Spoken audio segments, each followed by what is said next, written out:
going. All right, so starting with the pre-flight inspection, we start with the weather, which has already been conducted. We already know the cloud bases. We already know all of that. Weight and balance has been performed. I did that myself. We'll get you into that eventually. Performance figures, again, same thing. We're going to get you into that, but currently I want you to focus on flying, and we'll get to that later. Fuel quantity, we want to do a visual check. So we're going to come over here, see if we have enough fuel, which we certainly do. It's right there at the top. Want to visually check both of them. I like to check it before we even know how much is in there, because if I have to fill up before we go out, I don't want to cut my pre-flight short and then go fill it up. Okay. Next, we have our oil quantity check. So we'll come over here to the cowling.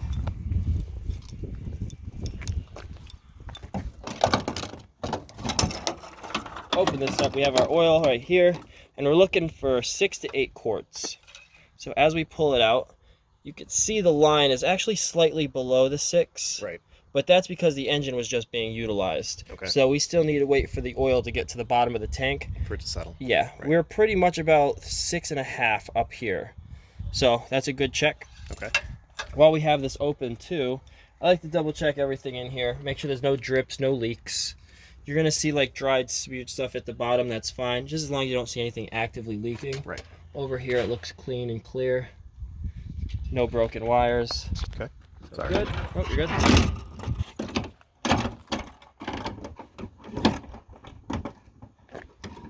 And just to clarify, this is a Piper Warrior 2, right? Piper Warrior. Oh, just the one. Okay. I think it's just the one. Okay. PA 28-151 with 160 horsepower. Okay. That was going to be the next question. Yep. Finally, we have our flight plan. We're not going to do IFR, so we don't need to worry about that. We go to our interior. So what I'm going to head on doing is get inside and make sure all of our switches are all off. Very good. All right, interior. We have switches all off. We look here. We have all in the off position. Okay. Master battery is coming on. Landing light on. Anti-collision light on. Our nav light, spin that on. All of our lights are on. While we're here, want to check our fuel gauges. We got our fuel left, fuel right, both indicating full fuel. Okay. That's exactly what we saw out there. Yep. And now we're going to hop out, and we're going to check our lights. Okay. I'd like to start back here. Nav light on the rear. Okay. Up here at the top, this should be working. That would be blinking red and blinking white. That's our beacon. Okay. It's currently not working, but we still are legal to fly this because we have flashing strobes on our wingtips. Okay. So we got our strobe here with a navigational light. Okay. Landing light is currently on. Stall horn. We want to listen inside, make sure it works. Okay. Okay. And finally, our very last light. Again, strobe is working with our navigation light currently working. Okay. After that, we'll go in, shut the battery off, and make sure everything else is off. Okay. Off, off, off, off. Okay. All right. Next is our required documents. The required documents are the POH, airworthiness certificate, and the registration. Okay. POH is right here. Okay. That has our weight and balance in it, as well as our performance data, everything that you need to know about the aircraft. Okay. And this is listed with the serial number of the aircraft. Okay. So and the then serial number, not the registration number. both. Really, it Okay. has both. Okay. And then back there, if you look up against the wall, is going to be our registration and our airworthiness certificate. Okay. That's 2 documents there? 2 documents. Gotcha. Yep. Okay. The small little like quarter sheets of paper. Okay. So our required documents are in there. Flaps, we're going to put in the 40 down position. So 3 clicks, full flaps deployed. Okay. And we'll hop out again. Okay. At this point, we'll go through line by line, but how I like to do this is I'm going to do the entire wing, and then we'll verify through our checklist that we have everything. Okay. Because it's just more fluid. Right. If you have to go line by line, then go ahead and start that way. But we have our tie rod over here. We want to make sure it's movable. but the nut is secure. Okay. This is going to be our flaps right there. This slot right here is free and clear, no obstructions. And then we're looking at the general surface area of the wing. Okay. Inside here, this is going to be our ailerons. Inside here we have little pins, they're cotter pins. We want to make sure that they're placed in there and then also pointed down. That way we know we're not going to shake out through vibrations. Okay. Last one. At the wingtip, I like to make sure all my screws are in place. Then I want to look through the top, make sure there's no major dents or dings. You're going to see little ones here and there. It's an old aircraft built in the 70s. It's nothing to be concerned about. Come down here and looking at the same thing. Any types of major dents, dings. Our ailerons and flap areas are clear from obstructions. Good. Coming down to our leading edge here. Bunch of bugs, but that's not a problem. Looks good. Fuel cap. Inside here is an anti-siphon fuel valve. This allows air to come into our tank, but not fuel to come out. That's so we don't create a vacuum inside the fuel tank. And if we do create a vacuum, it'll actually starve our engine of fuel and we won't get any fuel.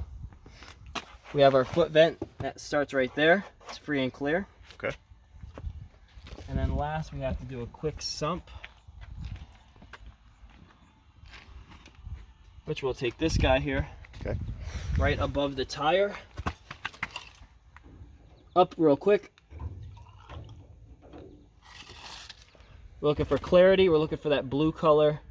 We're making sure there's no water. Just like water and oil separates, you'll see little droplets of water at the bottom if there was any in there. And there's nothing floating, no debris. There's speckles all. It's actually the this itself, so that's good. Once that's checked and tested, back in. Alright, so now that we checked the wing, let's go ahead and double check everything.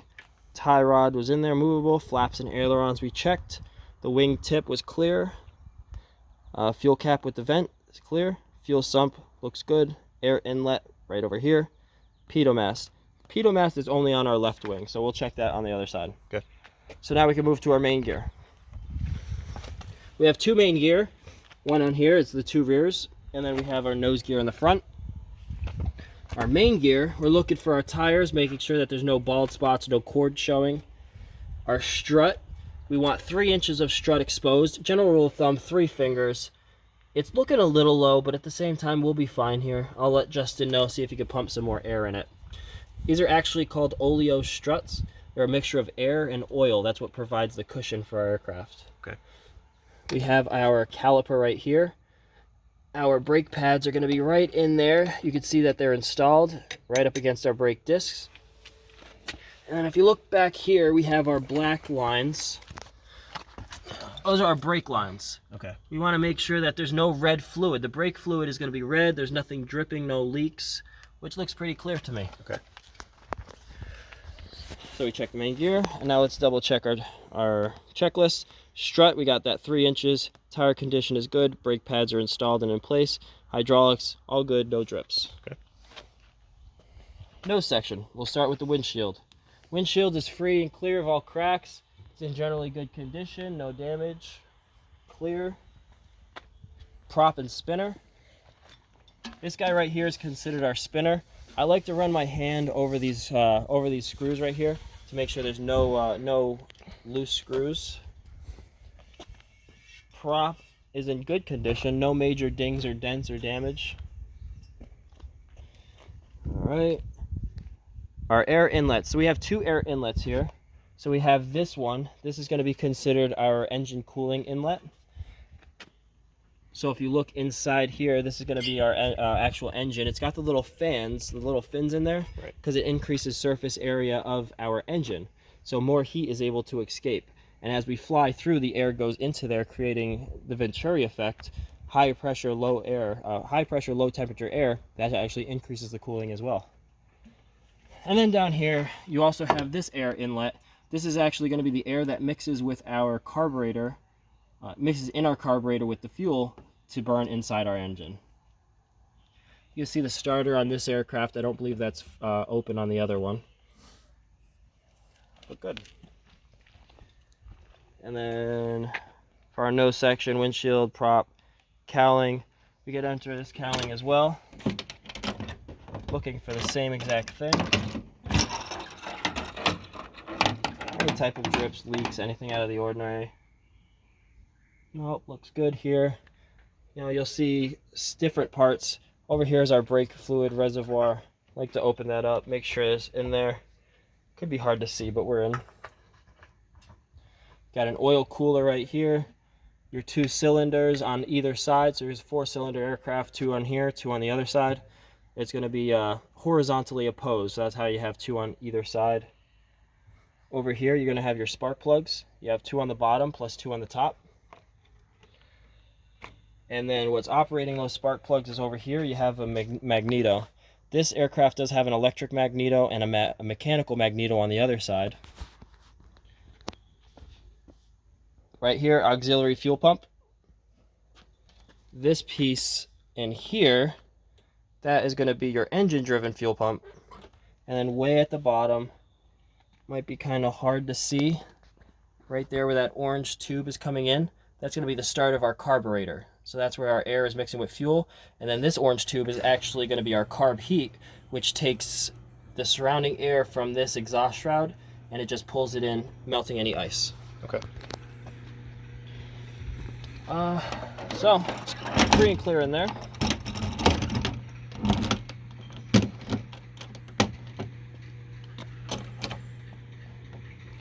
Right here is going to be a fuel. This is our fuel strainer. We want to sump that as well.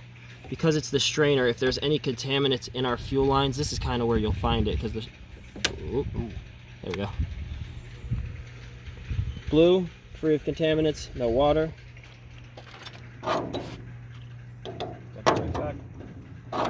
And one more sump right above your wheel.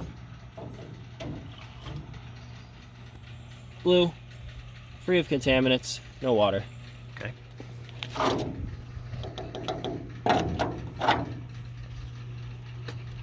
So we'll finish off the nose section here with the nose gear strut, the nose gear condition as well. Which again, nose gear is in here in the front. We got 3 inches of strut, so this is looking good. The condition of the tire is pretty nice. Everything looks to be normal. No wear and tear. Good.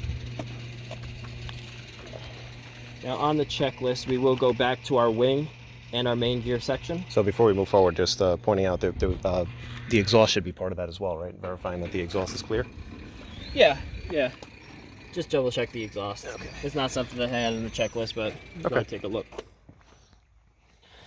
So now in reverse, you go back to this, the wing and the main gear section when it comes to the checklist.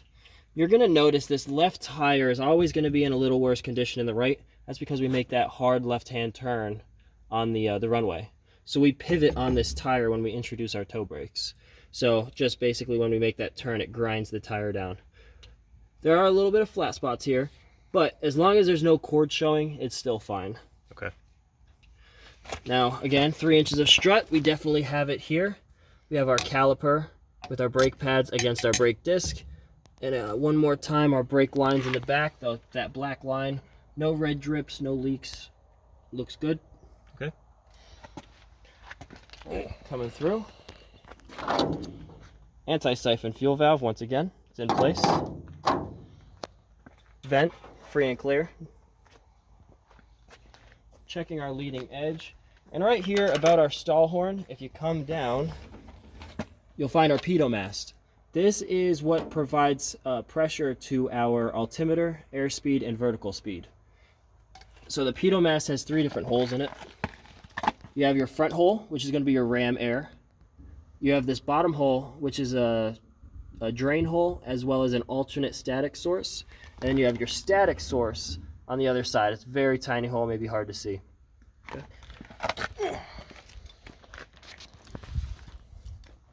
Little ladybug. You always want to make sure you have a ladybug on your wing. It's important. Very important. Aerodynamics and whatnot.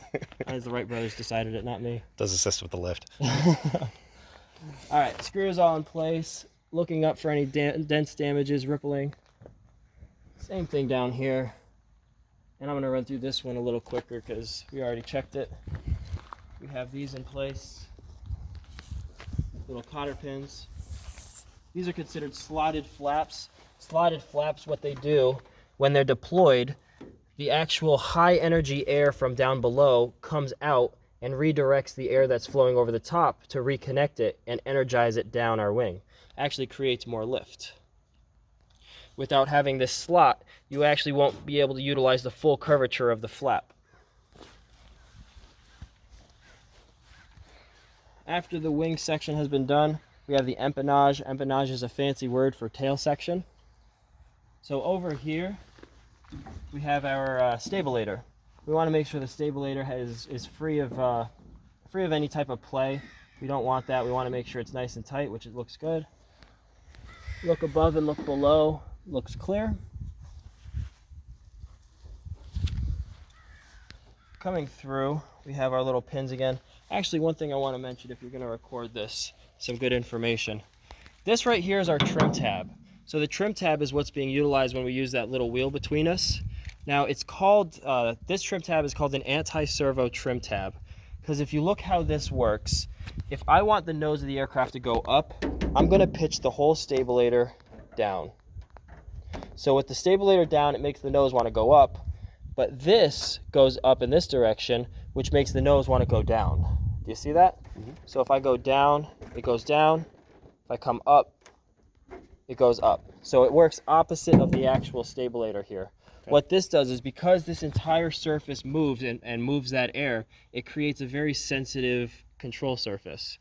This works against us. This reduces the sensitivity. That's why we call it an anti-servo trim tab. We got a rudder over here. This you don't really want to play with. This is going to be attached to your nose wheel, so it's going to be pretty rigid. But again, you want to give it like a quick little wiggle, make sure it's not too loose. VOR and localizer antenna is right up there. Check this side. Again, looks good. And we'll go back, reference our checklist. And then as far as the antenna, that's a combined VOR localizer? Yep. So that antenna will pick up VOR frequencies and localizer frequencies. Okay. And finally, we check our empennage, stabilator, anti-servo trim tab, rudder, and VOR localizer antenna. They're all good. Last but not least is our fuselage. Baggage compartment is secure. We have the tow bar inside. The surface of the fuselage, so the fuselage is this whole thing, so it's kind of what we've been checking throughout the whole process. Okay. So the surface is in good condition. Antennas. We got a little nub at the top. That little nub is going to be our GPS. It's going to be COM 1, COM 2, and this one's going to be our ELT, Emergency Location Transmitter. If there is ever an issue and there was an accident, there's this ELT will send out a frequency on 121.5, and that frequency is monitored by ATC at all times, so that will actually send out a frequency giving anyone our location or where we may be. And with that being said, our fuselage antenna surfaces with the tow bar, baggage door. Last but not least is our door latch, which we will latch on our inside. And at that point, pre-flight inspection is complete.